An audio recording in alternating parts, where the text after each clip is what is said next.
怎么办怎么办ยังบ่แท้ធ្វើម៉េចធ្វើម៉េច我忘记带钱了怎么办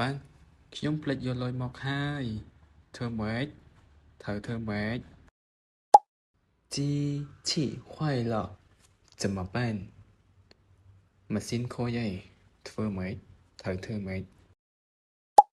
手机没电了我怎么办手机没电了我怎么办ទូរស័ព្ទអស់ថ្មឯងខ្ញុំត្រូវធ្វើម៉េចទៅ摩托车没有了我怎么办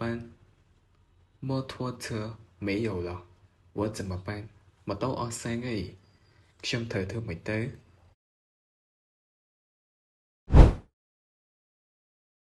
តោះ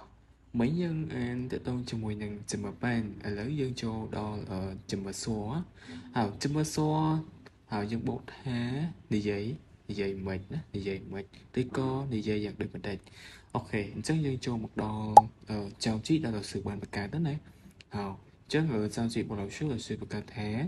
这个词中文怎么说好这个词中文怎么说មានថាពាក្យពាក្យនេះជាភាសាចិននិយាយមិនណាហើយពាក្យនេះជាភាសាចិននិយាយមិនហើយនិយាយមិនឬក៏និយាយដូចម្ដេច老师这句话怎么说老师这句话怎么说លោកគ្រូប្រយោគនេះនិយាយយ៉ាងដូចម្ដេចឬក៏ប្រយោគនេះនិយាយយ៉ាងម៉េចណា这个问题怎么说这个问题怎么说